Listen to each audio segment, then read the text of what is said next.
tal? ¿Cómo están? Buenas noches, bienvenidos. Esto es Decisión Libre 2023, el espacio de entrevistas sobre elecciones de Guatevisión y Prensa Libre. Hoy seguimos con el análisis postelectoral, en este caso, después de una maratónica jornada. Tenemos resultados y vamos a hablar de ellos. Para eso hemos invitado a dos analistas esta noche. Nos acompaña el abogado Alejandro Valdizón, él es analista independiente, y también el doctor Aquiles Fayase, abogado constituyente. Así que a los dos, buenas noches, bienvenidos a Decisión Libre. Y para realizar esta entrevista está con nosotros Otto Ángel. ¿Qué tal, Otto? ¿Cómo estás? Hola, Alejandra. Buenas noches a nuestros invitados y también a nuestra audiencia, agradeciéndole que nos acompañe en este lunes de resaca electoral. Hay mucho de qué hablar, hay mucho de lo que vamos a tratar de desenmarañar después de un resultado que creo que muy pocos esperábamos que obteníamos vislumbrado poder hablar. La sorpresa de Arévalo. Creo que hay más sorpresas que esas, pero es la principal, diría yo. Creo que esa es de las principales. Sí. Y bueno, pero para iniciar también vamos a hablar un poco sobre lo que está pasando en la Municipalidad de Guatemala. Y por eso tenemos vía Zoom a Diego Ronquillo. Él es fiscal del partido Creo, para que nos actualice cómo está la situación. Han presentado una serie de impugnaciones, la diferencia es muy corta. Diego, buenas noches, bienvenido a Decisión Libre. ¿Qué tal? Muy buenas noches allá en el estudio y a todos los televidentes que nos ven. Sí, con suma preocupación, la ciudad de Guatemala afrenta una situación muy difícil en este proceso de elección de la corporación municipal. Ha sido tendencia desde el día de ayer los sucesos que han ocasionado y que han polarizado este proceso electoral. Ayer, desde las 11 de la noche, empezaron a suceder diversas situaciones. El Ministerio Público se constituyó en el Parque de la Industria, pero buenas noches a todos. Sí, le estamos escuchando, Diego. Nos decía... Diego, ¿cómo asumir esta brecha entre Roberto González Díaz Durán y el alcalde Quiñones? ¿Cuándo estiman ustedes que puede haber una solución o una respuesta final? Ya el Tribunal Supremo Electoral decía, no podemos proclamar a nadie. El alcalde Quiñones se adelantó. ¿Qué posición tienen ustedes? Ya, sí. El día de hoy se celebró la audiencia de revisión de escrutinios con la Junta del Distrito Central, una audiencia que lamentablemente sufrimos una violación a nuestro derecho constitucional de defensa. No se cumplió con las etapas de la audiencia de revisión de escrutinios, no se contaban con las actas de escrutinios en la audiencia, como lo establece el artículo 110 del reglamento de la ley electoral. Se suspendió la audiencia aproximadamente en 3 ocasiones, no se contaba con la participación de la inspectora del Tribunal Supremo Electoral, se encontraron marchamos, sellos tirados de las cajas, se dejó constancia que habían cajas abiertas, se negó presentar las impugnaciones que nuestros fiscales de mesa habían presentado y tampoco se contó con las actas de impugnación. Realmente nosotros estamos sumamente preocupados de la celeridad que la Junta Electoral Distrital celebró esta audiencia de revisión de escrutinios. Deja un mal sabor de boca y sobre todo que hoy en la tarde oficialicen los datos de una manera muy acelerada, que en lugar de generar certeza y confianza al votante, ha generado incertidumbre en la población, ya que son 522 votos los que nos distancian del primer lugar, y vemos esta audiencia como una violación a nuestro derecho de defensa por no haber podido exponer las impugnaciones que nosotros presentamos. Ahorita analizamos distintas acciones legales que vamos a presentar en los próximos días. ¿Cuánto tiempo puede tomar esto, Diego? La brecha es muy corta, estamos hablando, usted dice, de 522 votos apenas. Sí, es correcto, y lamentablemente, como yo lo dije en algún momento en este mismo espacio, hoy vemos que el sistema TREP junto al sistema que contrató la Junta del Distrito Central no concuerda. Hoy vemos que los datos no son los mismos los que aparecen en el TREP a los que aparecen en esta empresa. Hay una diferencia, por ejemplo, a la fecha, al día de hoy, el sistema TREP todavía no aparece con el 100% de actas digitadas. Solicitamos nosotros al presidente de la Junta del Distrito Central que nos entregue una copia digital de todas las actas número 4.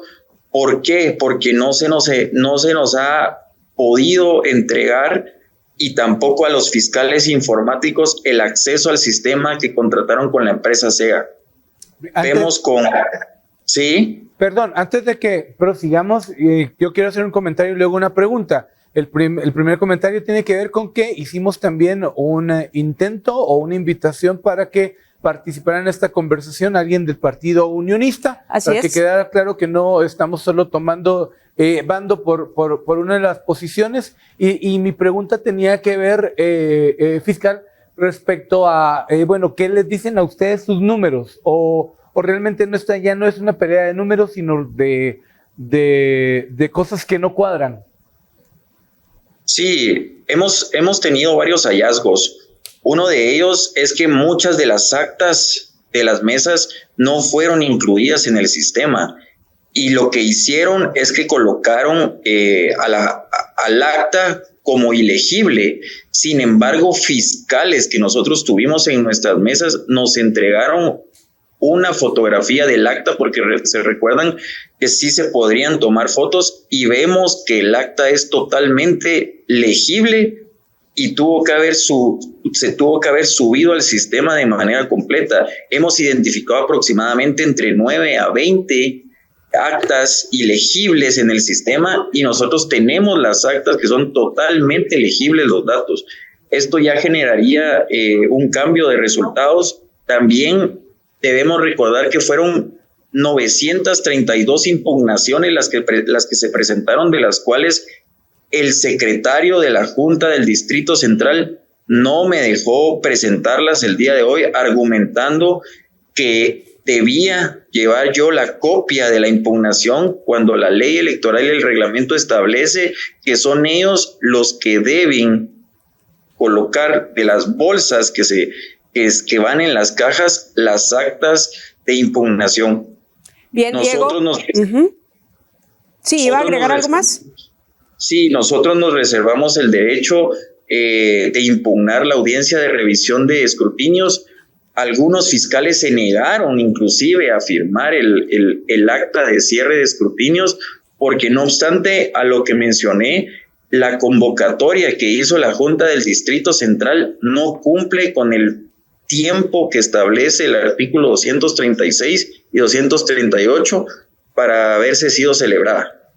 Bien, Diego Ronquillo, gracias por haber conversado con nosotros esta noche en Decisión Libre, y bueno, vamos a darle seguimiento a este tema. Mientras tanto, no hay ganador en la alcaldía. Yo creo que esa es una de las, y creo que nos sirve para iniciar la conversación con Alejandro. Solo tal vez, Otto, también aclarar que invitamos al presidente de la Junta del Distrito Central para esta conversación, pero no pudo ser posible la conexión por cuestiones de desvelo y descanso, pero bueno, esperamos hablar con él en el transcurso de la semana para aclarar estos puntos. Así que vamos a pasar entonces con nuestros invitados de la noche. Gracias a Diego Ronquillo, fiscal de Creo. La otra gran noticia es esta competencia que creo que no nos esperábamos muchos por Ciudad de Guatemala, y que fuese tan cerrada.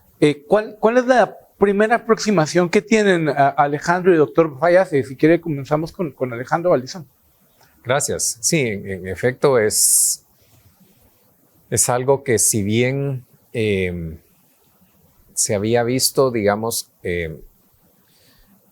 en ocasiones anteriores, como otros candidatos habían rivalizado con la actual administración de la municipalidad, pues que todos conocemos ya la trayectoria que tiene.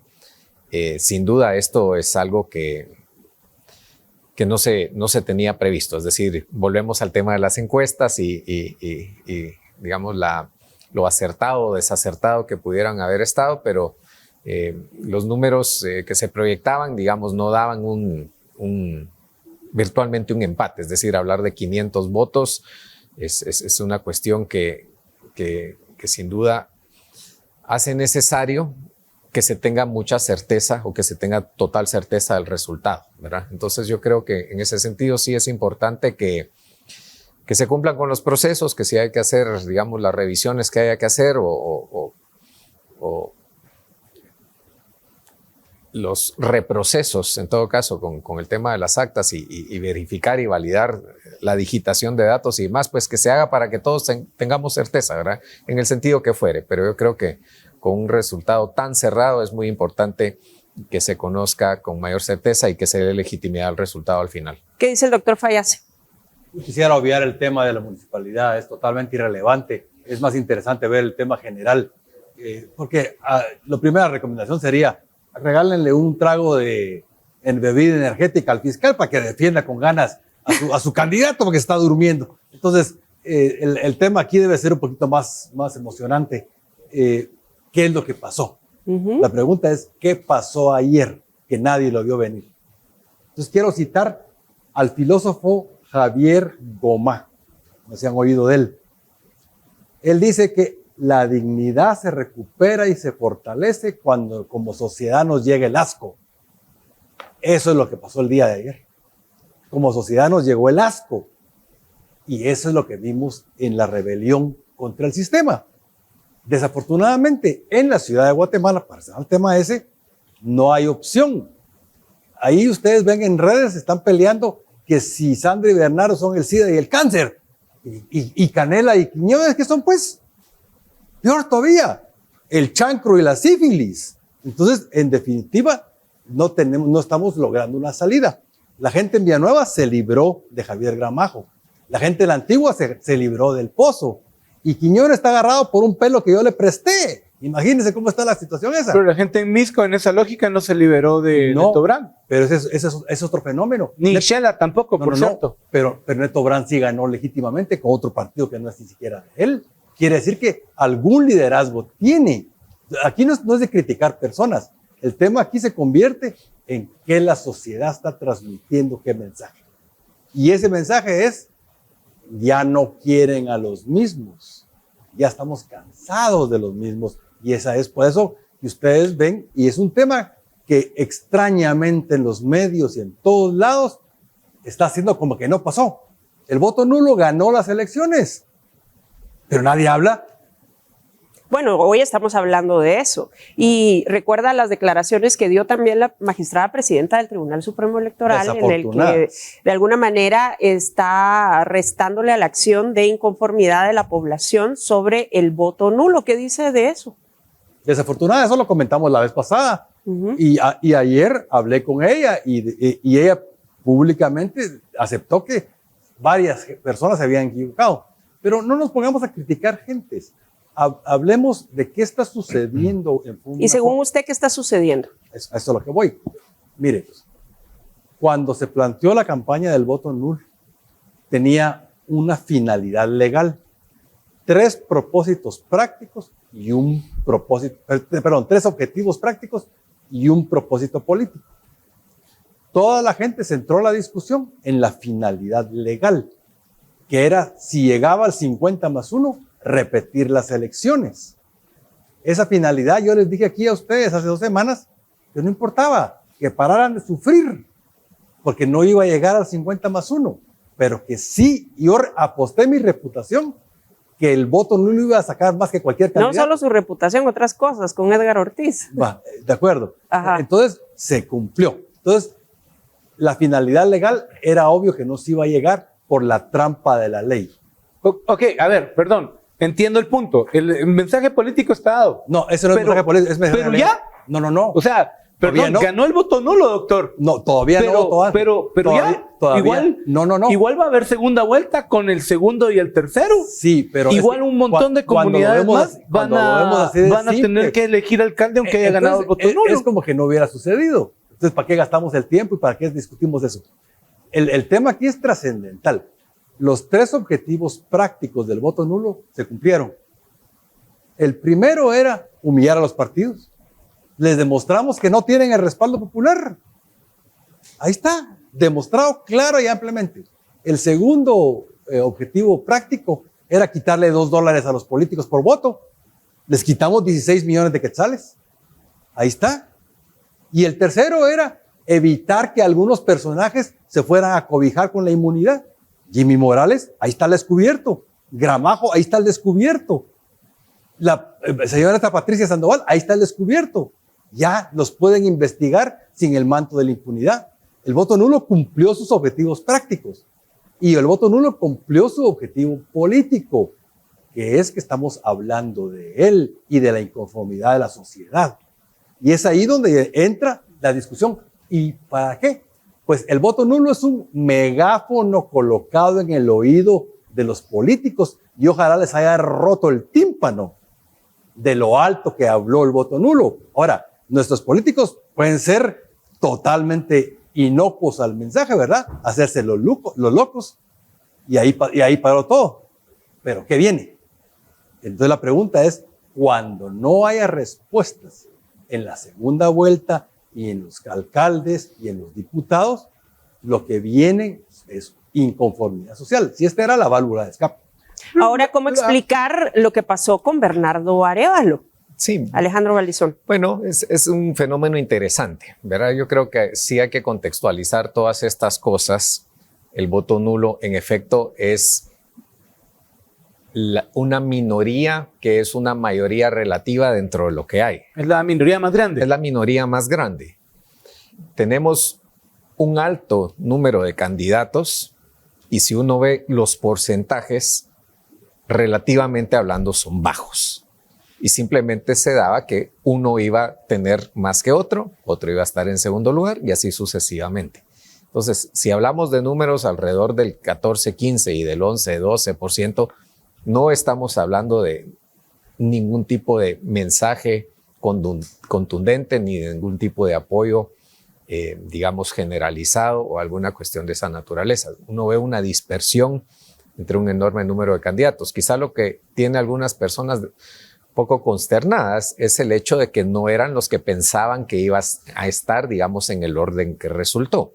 Y eso hay factores que lo explican. Uno podría, digamos, analizar las diversas estrategias que se dieron y la efectividad que pudieron haber tenido diferentes propuestas. Por ejemplo, la del caso de Semilla, pues que evidentemente tuvo una estrategia bastante efectiva que logró, digamos, ser muy bien acogida dentro de ciertos segmentos de la población, ¿verdad? Población urbana, población joven, gente, digamos, que le dieron donde para que resonaron estas ideas que le dieron 13%. para que llegara a ese punto, ¿verdad? Entonces, desde luego que el tema del llamado voto antisistema, pues siempre está. Es decir, eso no es nada nuevo.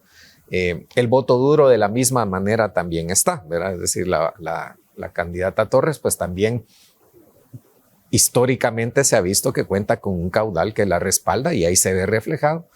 Y entonces simplemente es un tema de orden lo que nos está dando un poco de sorpresa ahora. Y la pregunta al final del día va a ser qué va a pasar con ese 70%, incluido el voto nulo, que resta, ¿verdad? Que ese es el que va a decidir la segunda vuelta. ¿Y qué cree usted que va a pasar, doctor Fayase? Alejandro está haciendo un punto bien significativo. La minoría de las minorías está representada en ese pleito de Quiñones y de Canela. ¿Cómo puede un alcalde gobernar una ciudad, un distrito, 1 de cada 5 votos a favor de ellos? Pero Gane Canela o gane Quiñones, solo tienen 1 voto de cada 5. Pero le tocará gobernar igual. ¿Ah? Pero le tocará gobernar igual a uno de los dos. No, por supuesto. Yo repito la frase de Kennedy que ya la repetí una vez aquí. Se puede ganar con 50 más 1, pero no se puede gobernar contra 49 más 9.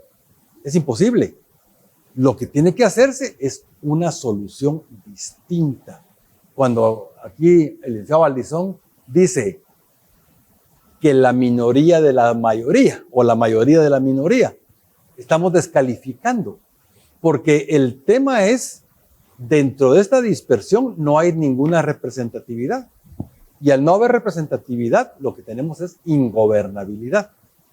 Bernardo Arévalo significa una perspectiva, Sandra Torres otra perspectiva, pero llegue quien llegue, está con 14%, 15%. El voto nulo sí, sacó 50% más que Bernardo Arévalo. Pero digamos ahora en la segunda vuelta el voto nulo ya no aplica. Cuenta. Entonces, ¿qué va a pasar con ese porcentaje? ¿Hacia dónde se va a ir? No es que se vaya a ir. Si usted se da cuenta, los votos no son endosables y no se van por cualquier lado, no son agua como un río. Sí, pero estas personas que votaron nulo nuevamente tienen que tomar una decisión. Cabal. Entonces tenemos que analizar por qué votaron nulo y quién puede representar esa opción. Lo peor que podría pasar es que esas personas digan, de todas maneras nos quedamos afuera, y el ausentismo. Y cuando, bajo el análisis que hacían aquí, gane quien gane, va a ganar con 52%. Pero 52%. Pero aquí se suma otro factor, si me permiten ponerlo sobre la mesa, pero me están diciendo que tengo que ir al corte, se los voy a decir al regresar. Gracias por su sintonía. Esto es Decisión Libre 2023. Hoy estamos haciendo un análisis postelectoral con el doctor Aquiles Fayase y también con el abogado Alejandro Valdizón. Ya volvemos. Gracias por continuar con nosotros. Esto es Decisión Libre 2023. Hoy en el estudio se encuentra con nosotros el doctor Aquiles Fayase y también el abogado Alejandro Valdizón. Estamos hablando de los resultados de la elección de ayer, de la sorpresa de Arévalo y también del voto nulo. Decíamos, dejamos sobre la mesa otro tema que va a pasar con el voto conservador. Decía Otto, ¿existe el voto conservador? Pues seguramente sí existe, pero ¿qué pasó con él y qué va a pasar en esta segunda vuelta? Pues enséñenmelo. ¿Qué dice el doctor Fayase? Porque las votaciones me enseñaron que no hay. Exacto. ¿Onta? Bueno, ¿qué pasó con él? ¿Qué pasó? No existe. Entonces tenemos que analizar qué pasó con el voto. O sea, los medios internacionales nos ponen en sus portadas como el giro a la izquierda, dos candidatos de izquierda. ¿Qué pasó con la derecha en este país? Esa es la perspectiva. La derecha se desprestigió solita y entonces tenemos una reacción popular que se fue en dos carriles. Tenemos una candidata que lleva 4 campañas y se ha gastado 1,000 millones de quetzales. Su dinero no nos impresionó. Tenemos otro candidato que gastó 3,000 millones de nosotros en comprar voluntades y no nos compró. Tenemos un candidato diplomático que quiso quedar bien con todos y nadie le creyó. Y tenemos una candidata que quiso coaccionar el voto y no nos dejamos de amenazar. Entonces, ese es el resultado de las elecciones. Y por supuesto tenemos un suicidio político en tiempo real 2 días antes, pues, que le pasó a Manuel Villacorta, ¿verdad? Que hasta tuvo que anunciar su retiro de la política. El resultado es cuando la población ve eso, ¿qué piensa? No estoy de acuerdo. Bueno, pero ¿qué va a pasar entonces con la gente de izquierda? O sea, tiene que tomar una decisión de derecha en esta segunda vuelta, que dice Alejandro Valdizón. Desde luego, yo creo que esa es la cuestión que para efectos prácticos puede inclinar, digamos, la balanza en uno u otro sentido, ¿verdad? Es decir... O sea, tenemos a la gente que votó nulo y a la gente que no simpatiza con la izquierda. Sea cual fuera el porcentaje del voto nulo para la segunda vuelta es irrelevante, no importa, que no van a contar los votos válidos y el que tenga más votos válidos, por lógica matemática, va a obtener mayoría y ese va a ganar. Alejandro... Entonces, ya no es un tema que sea relevante. Aquí la cuestión va a ser entre la posición que adopten, digamos, ese resto de votantes que lógicamente no se ve reflejado, digamos que están 2 candidatos identificados con la izquierda y hay hasta modelos, digamos, incluso si uno ve esto desde el punto de vista académico, hay hasta modelos que tratan de predecir un poco este tipo de comportamiento y demás, pero básicamente lo que pesaría al momento de decidir una cuestión puede ser, digamos, hacia dónde quiero que se corra el status quo o hacia dónde me siento más afín o hacia dónde no quiero que se corra. Y entonces ahí, digamos, dependiendo de cómo se perfilen esos candidatos, porque, digamos, el que se ponga en una posición marcadamente extrema hacia la izquierda, pues desde radical, luego que va a alienar a la derecha y sabe que se le van a volcar en contra y viceversa. El que sea un poco más mesurado, digamos, tiene mayores posibilidades de capturar ese voto porque al final, a pesar de la diferencia, pues es tan poca, digamos 4 o 5 puntos es nada para una segunda vuelta y el peso de la población, del electorado, en realidad está en el resto. Entonces, quien mejor logre perfilarse y mejor afinidad logre, digamos, con ese resto del electorado, es quien va a ganar la elección. Yo quería preguntar, Alejandro, perdón, yo solo quería preguntar algo, particularmente, ¿por qué la campaña de Zury Ríos tiene resultados tan malos cuando ella tuvo un giro más a la derecha, incluso apoyos de la derecha latinoamericana, de Sebastián Piñera, de Álvaro Uribe, un mensaje muy fuerte, incluso entrar en una polémica contra Andrés Manuel López Obrador?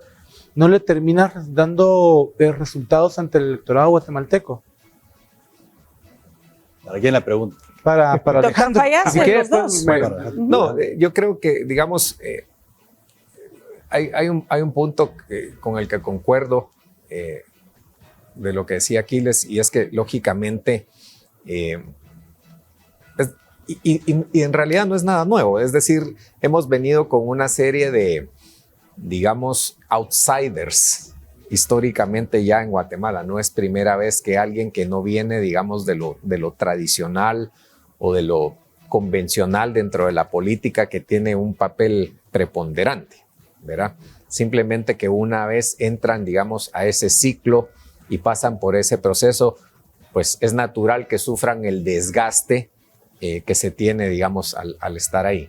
Y también, en cierta forma, pues venimos ya de varios gobiernos que se perciben como de derecha, digamos, o que la gente asocia como la derecha, digamos, si nos quedamos en esa dicotomía así en términos bastante básicos y simples, ¿verdad? Porque el problema es un poco más complejo que eso, pero luego de ya, digamos, diversos gobiernos sucesivos en esa lógica, pues lo que naturalmente se entiende es un retorno del péndulo, ¿verdad? Y eso ha pasado en muchos países y es bastante obvio, digamos, ese movimiento pendular que se da en la política.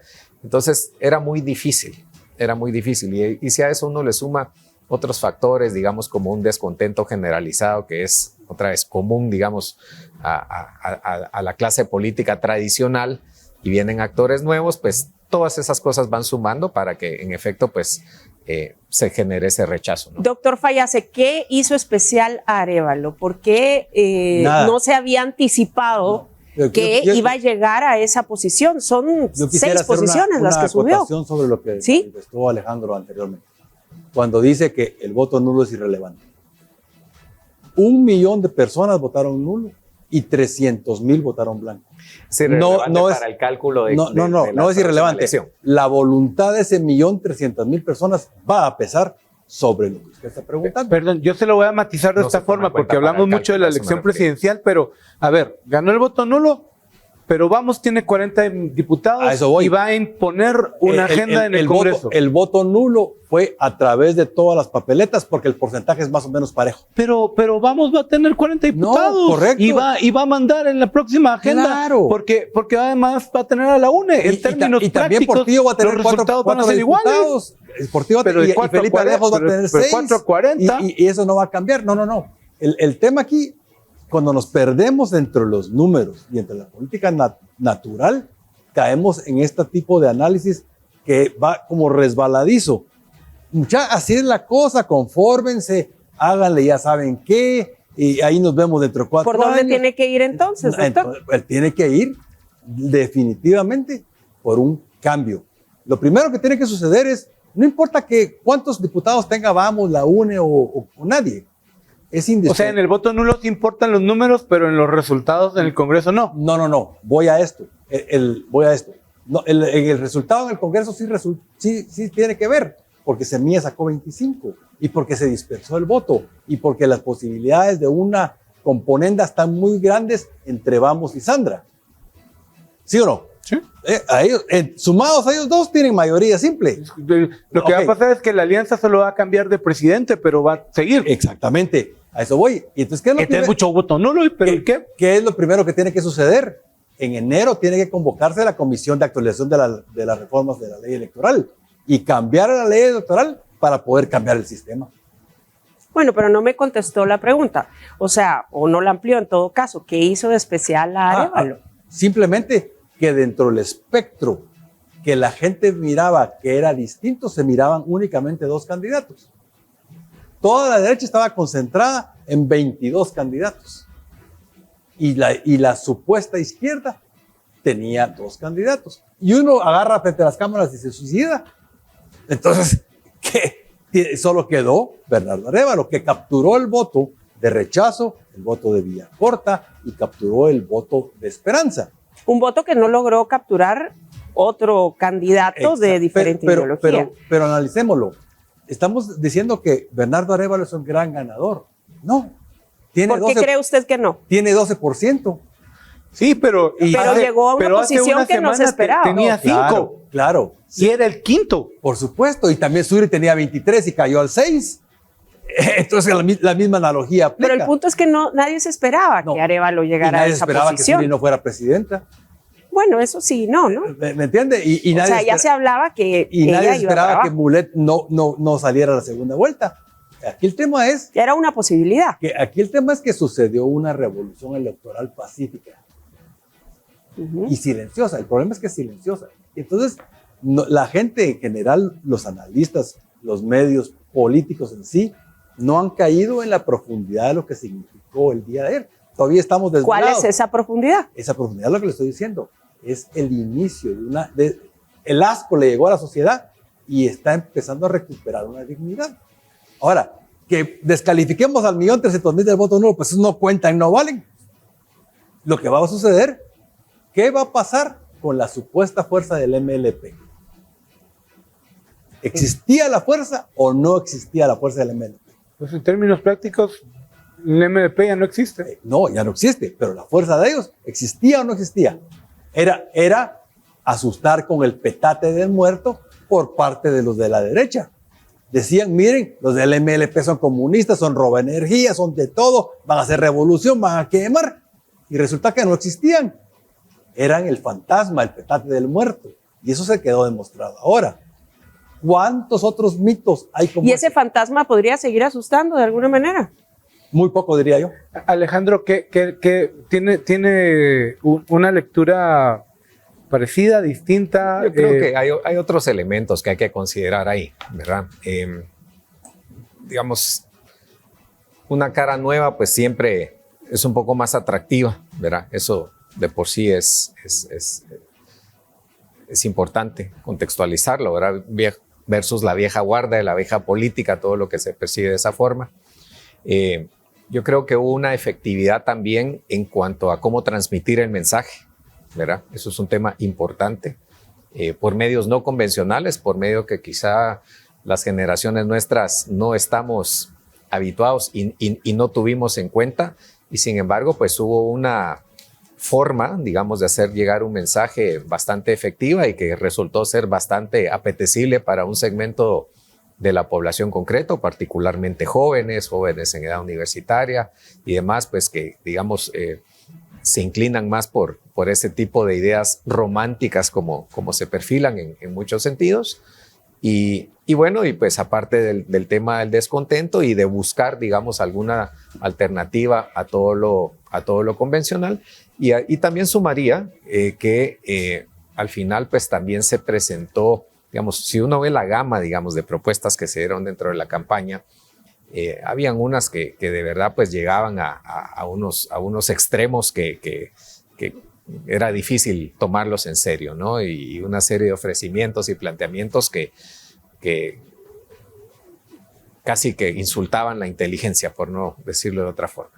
Y yo creo que si alguien se perfila o quienes pudieron haber en todo caso presentado algunas propuestas de forma un poco más seria o que se perciba más seria, más mesurada, pues eso también es atractivo para un segmento de la población, que es lo que en cierta forma se ve reflejado. Pues por supuesto que hay ideas ahí debatibles, ¿verdad? Y yo creo que eso es importante, es decir, no porque haya tenido efectividad el mensaje quiere decir que sea el mejor o el peor de los mensajes. Esa es otra discusión, y ahí es donde la población pues tiene que ser mucho más analítica y más crítica y tomar la decisión que consideren correcta, pero sin duda la efectividad, digamos, y saber aprovechar, digamos, todos esos vacíos que habían, pues yo creo que al final rindieron esos frutos. Y desde luego, pues seguimos hablando siempre de un 11%, ¿verdad? Tampoco estamos hablando de una cantidad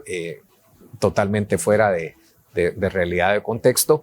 Donde sí se ve reflejado con toda claridad es en el Congreso y en el relativo peso que logran también a nivel Congreso, ¿verdad? Que eso en efecto va a tener un peso político significativo. Bien, pues tenemos que hacer una nueva pausa en Decisión Libre 2023. Hoy en el estudio el abogado Aquiles Fayase, doctor Aquiles Fayase, y también Alejandro Valdizón. Estamos haciendo un análisis postelectoral. Ya volvemos. Esto es Decisión Libre 2023. Hoy estamos hablando de los resultados de ayer en las elecciones y está con nosotros el doctor Aquiles Fayase y también el abogado Alejandro Valdizón. Y bueno, ¿Arévalo capitalizó el voto joven? ¿Sí o no? El voto adulto joven, pero no el voto digamos, niño. En discrepancia con lo que decía Alejandro, transmitir en TikTok y capturar en TikTok no quiere decir transformarlo en votos. Porque la gran mayoría de tiktokeros no votan. Son jóvenes entre 18 y 25 años que no están empadronados. Entonces, una cosa es ser popular en TikTok y otra cosa es darle importancia a lo que dice TikTok. Para mí, el mensaje transmitido con la elección de Bernardo Arévalo es simplemente un cambio de rumbo, ni a la derecha ni a la izquierda, sino simplemente echarnos un poquito de agua en la cara llena de lodo, porque Bernardo, de nuevo, no tiene nada. O sea, cara nueva no tiene absolutamente nada. Él ha estado involucrado en los temas de Guatemala por mucho tiempo, ha participado de muchas situaciones, y él de nuevo no es nada, no tiene nada. No es tan viejo como la señora, eso sí es cierto. Pero lo que yo voy a era lo siguiente. Bernardo Arévalo tiene menos votos que Yamatei en la primera vuelta. Y Sandra Torres tiene menos votos que ella misma en la vez pasada. ¿Y eso qué significa? Significa descontento de la población. Pero ahora que estamos hablando de perfiles, que yo le pregunto sobre si Bernardo Arévalo capitalizó el voto joven, usted me dice el voto joven adulto, perfilemos un poco. ¿Cuál es el voto de Sandra Torres? ¿Quiénes votaron nulo? ¿Y cuál es el voto de Bernardo Arévalo? El voto nulo para mí fue atravesado socialmente y fue rural, urbano, inteligente, no educado, fue general, porque usted lo mira en sus propias estadísticas, estábamos hablando en cámaras, cuando estaban entrando las barritas, los resultados, y tanto rural como urbano y tanto de sectores generales, el voto nulo permanece. Pero vimos que Bernardo Arévalo arrasó en la ciudad capital, se llevó el 30% del voto y arrasó en los municipios de Guatemala con el 25%. La mitad del voto de Bernardo Arévalo viene del departamento de Guatemala. En cambio, Sandra Torres no. Cuando empezaron a entrar los resultados del interior, empezaba a crecer. Y es el resultado de siempre. La gente que todavía confía en el regalo de las bolsas es el que todavía confía en este tipo de programas. Y el otro día sí hay una pregunta. ¿De dónde vienen todos los patojos migrantes de hoy en día? Esos 500,000 patojos de entre 14 y 17 años que están migrando. Vienen como herencia de la Bolsa Solidaria de hace 16 años, cuando el programa de Bolsa Solidaria incentivaba a tener hijos. Entonces, las decisiones políticas a corto plazo traen consecuencias a muy largo plazo. Y es lo que estamos viviendo el día de hoy. Yo quería preguntar respecto, a partir del resultado que vimos ayer, ¿cuán viables son dentro de 4 años o en cualquier futuro inmediato electoral las candidaturas de Suri Ríos, de Edmond Mulet, de Manuel Conde? Por ahí se me escapará alguien más. Creo que la única de ese top 5 que pareciera tener futuro, diría yo, es la de, sorprendentemente, el candidato Ovidio Armando Castillo. ¿Cómo lo interpreta? En 30 segundos para que nos dé tiempo de una pregunta más. Es algo muy difícil de predecir, ¿verdad? Desde luego que harán el intento, pero es decir, si nos hubiéramos hecho esa pregunta hace 4 años y hubiéramos tratado de pronosticar quiénes iban a ser los principales actores hoy, nadie lo hubiera acertado, ¿verdad? Y volviendo al tema de del segmento. Creo que fui muy claro en explicar y desde luego que bajo ningún punto de vista estaba diciendo que eran adolescentes los que habían votado por, pero yo creo que fui muy claro los diferentes segmentos que componen la integración de ese voto. Pero sí, yo creo que obviamente pues van a ser protagonistas y mucho va a depender de el desempeño que tenga el próximo gobierno, porque eso en buena medida dicta, digamos, la reacción de la población ante esa situación, ¿verdad? Entonces, hasta no tener un poco más de claridad de cómo va a suceder, quién va a ser y por dónde, digamos, pueda encauzar al gobierno y el tipo de situación en la que nos podamos encontrar, muy difícil, es casi imposible responder. Déjenme eso. responderme esa pregunta. Ajá. Sería un insulto a la sociedad que se vuelvan a presentar. Así de fácil. Bueno, a ver, para concluir, ¿cuáles son las previsiones en esta segunda vuelta? ¿Quién va a lograr capitalizar el voto central para ganar la presidencia? O sea, ¿de qué depende? Bernardo Arévalo tiene mucho trabajo porque su conocimiento en el país, en la última encuesta de ustedes, apenas llegaba al 27%. En cambio, el conocimiento de Sandra Torres es universal. Así que Bernardo Arévalo llegue a los poblados del interior se ve difícil. Va a necesitar mucha ayuda. ¿Pero el voto urbano? El voto urbano lo tiene capturado. Sí, desde luego. El voto urbano yo creo que quedó muy claro, digamos que es su fuerte y eso creo que no va a cambiar. La diferencia creo que va a estar en qué va a pasar con el resto y sabemos que digamos, de ese segmento de la población cuyas preferencias no pasan a segunda vuelta, pues siempre hay una reducción, digamos, en cuanto a los números, pero también hay un voto, lógicamente, que se transmite a uno o lo otro.